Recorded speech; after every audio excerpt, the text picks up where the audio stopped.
উপমহাদেশের ৪০০ বছরের প্রাচীন উপমহাদেশের দ্বিতীয় বৃহত্তম রথ ধামরাইয়ের রথ। এই রথ উপলক্ষে শ্রী যশোমাধব মন্দির পরিচালনা কমিটি সকল আয়োজন প্রায় শেষের দিকে। আমাদের যে বিভিন্ন কমিটিগুলো কাজ করছে সমস্ত প্রস্তুতি প্রায় শেষের দিকে।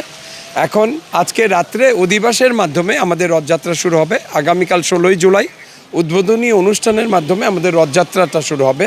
আমাদের উল্টো রথটা হচ্ছে ২৪শে জুলাই শুক্রবার দিন। তো আমরা আশা করছি এই রথের ২ দিন সহ লক্ষ লক্ষ লোক ধামরাইতে রথ মেলা উপলক্ষে ভক্ত দর্শনার্থী এদের আগমন করবে। আগামীকাল রথটান হবে বিকেল ৬টার দিকে। রথটানের মাধ্যমে মাধব ওই মাসির বাড়িতে যাবে, সেইখান থেকে আবার ফেরত, যেটা উল্টো রথ বলি আমরা, সেইটা হবে ২৪শে জুলাই শুক্রবার দিন। তারপরে রথে করে আবার মাধব তার নিজের মন্দিরে চলে আসবে।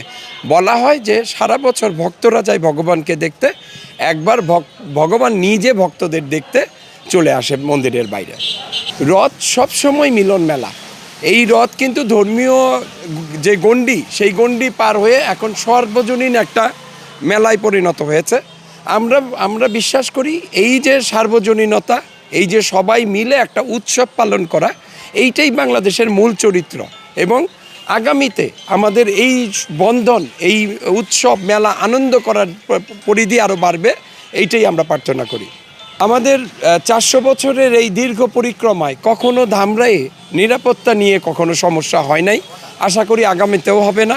সাম্প্রদায়িক সম্প্রীতির উজ্জ্বল দৃষ্টান্ত আমাদের ধামরাই। তো এইখানে আমাদের নিরাপত্তা নিয়ে আমরা মোটেও চিন্তিত না। তবে প্রশাসনিকভাবে যা যা করণীয় নিরাপত্তা রক্ষার জন্য প্রশাসন অবশ্যই করছে।